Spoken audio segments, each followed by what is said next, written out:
श्री शिवाय नमस्तुभ्यम दोस्तों, जैसा कि आप सभी लोग जानते हैं कि मार्च महीने में आने वाली है चैत्र नवरात्रि, जो कि 22 मार्च को पड़ रहा है। दोस्तों, यह नवरात्रि बहुत ही ज़्यादा विशेष है और महत्वपूर्ण भी होती है। साथ ही में चैत्र नवरात्रि के पहले अमावस्या भी पड़ने वाली है, जो कि बहुत ही ज़्यादा विशेष और महत्वपूर्ण होती है। तो दोस्तों, ये जो चैत्र नवरात्रि के पहले जो विशेष दिन पड़ रहे हैं, इस दिन किए जाने वाले कुछ विशेष उपाय गुरुजी ने बताए हैं, जो कि हम आपको इस वीडियो में बताने वाले हैं। जिन उपायों को अगर आप लोग कर लेते हैं तो निश्चित ही आपके जीवन से सारी दुख समस्या तो दूर होंगी। साथ ही में जो आपकी विशेष मनोकामना होगी वह भी पूर्ण जरूर होगी। अमावस्या के दिन आपको विशेष उपाय जो करने हैं वह हम आपको अब बताएंगे। आपको नवरात्रि के पहले ये विशेष उपाय जरूर करना चाहिए। अगर आपके घर में धन संबंधित परेशानियां हैं, अगर आपको लगता है आपके घर में पितृ आपसे नाराज है, पितृ की वजह से आपके घर में आए दिन कुछ न कुछ समस्या खड़ी हो जाती है, तो आपको नवरात्रि के पहले जो अमावस्या पड़ रही है 21 मार्च को, उस दिन आपको ये उपाय जरूर करना चाहिए। तो चलिए जानते हैं।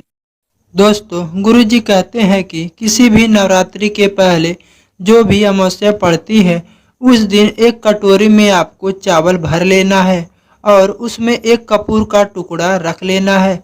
अब इस कटोरी को अमावस्या वाले दिन आपको अपने घर के मुख्य दरवाजे के बाहर रात भर इस कटोरी और कपूर को रख देना है और सुबह स्नान करने के बाद आपको कपूर को उस कटोरी में ही पितरों का स्मरण करके जला देना है।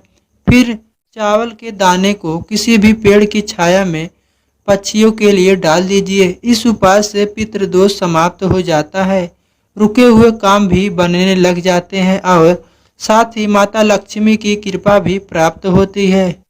तो दोस्तों, 21 मार्च को जो अमावस्या पड़ रही है उस दिन आपको ये उपाय जरूर करना चाहिए, क्योंकि 22 मार्च को चैत्र नवरात्र का आरंभ हो रहा है। इसलिए आपको नवरात्रि के पहले अमावस्या के दिन आपको एक कटोरी और कपूर वाला उपाय जरूर करना चाहिए। इससे आपके घर में धन संपदा की वृद्धि होगी। और पूज्य गुरुजी कहते हैं, कर्ज मुक्ति के लिए कोई सबसे अच्छा दिन बताया गया है तो वह है मंगलवार का दिन। अगर आप भी कर्जे से बहुत परेशान हैं तो आपको यह आज का अचूक उपाय जरूर करना चाहिए। गुरुजी कहते हैं, अगर आपके जीवन में भी कर्जा बहुत अधिक बढ़ गया है, आपको कर्जा चुकाने का कोई रास्ता नजर नहीं आ रहा है, गुजरते दिन के साथ हर दिन कर्जा बढ़ता ही जा रहा है, आपके साथ साथ पूरा परिवार परेशान हो रहा है, गुरुजी ने कहा है कि बस आपको अब परेशान होने की ज़रूरत नहीं है और ना ही कोई गलत कदम उठाने की ज़रूरत है। बस आपको मंगलवार के दिन यह छोटा सा और बहुत ही सफल उपाय करिएगा और आप देखेंगे कि कर्जा चुकाने के लिए पैसों की व्यवस्था स्वयं ही हो जाएगी। दोस्तों, इस उपाय को करने के लिए आपको सबसे पहले ज़रूरत पड़ेगी एक दिए की।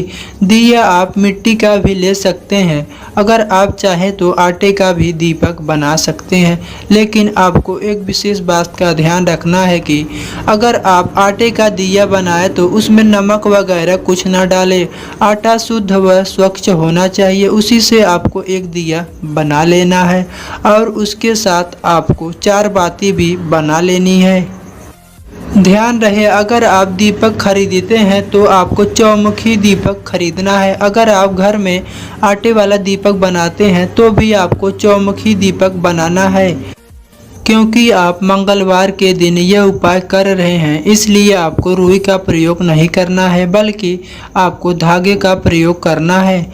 और आप सभी जानते होंगे कि हनुमान जी को अत्यधिक प्रिय होता है जो हाथ में धागा बांधा जाता है, मौली का धागा प्रिय होता है और उस लाल मौली धागे से आपको बाती, लंबी वाली बाती 4 तैयार कर लेना है। इसी मौली के धागे से बनी बाती आपको अपने चौमुखी दिए में लगा लेना है। आप बहुत लोग समझते होंगे कि यह चौमुखी दीपक चारों दिशाओं को दर्शाता है, तो आज जान लीजिए कि पूज्य गुरु जी ने कहा है कि यह 4 बाती जो होती है चौमुखी दीपक का, इन्हें धर्म अर्थ काम मोक्ष यानी ये 4 पुरुषार्थ को दर्शाते हैं। तो आप लोग भी समझ गए होंगे कि यह सिर्फ दिशाओं को ही नहीं बल्कि चारों पुरुषार्थ को भी दर्शाता है। आप चौमुखी दीपक बनाने के बाद आपको एक फूल वाली लौंग की ज़रूरत पड़ेगी और आपको दीपक में चमेली वाले तेल का प्रयोग करना है।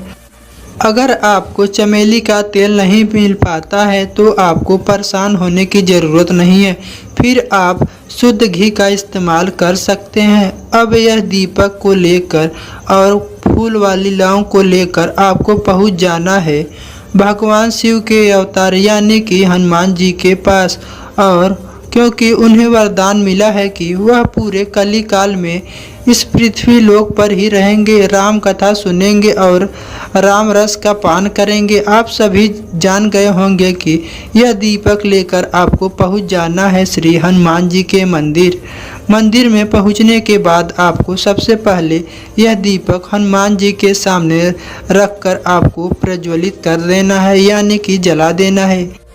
दीपक जलाने के बाद आपको वहीं पर हनुमान जी के सामने बैठकर सबसे पहले प्रभु श्री राम जी के नाम का कम से कम 5 या 11 बार स्मरण कर लेना है। जब भी आप हनुमान जी का कोई भी पूजा प्रार्थना करें तो सबसे पहले आपको प्रभु श्री राम जी के नाम का स्मरण कर लेना है, क्योंकि प्रभु श्री राम जी का नाम से स्मरण करने से प्रभु हनुमान शीघ्र ही प्रसन्न हो जाते हैं और आपकी वह जो भी मनोकामना है वह शीघ्र ही पूरी कर देते हैं।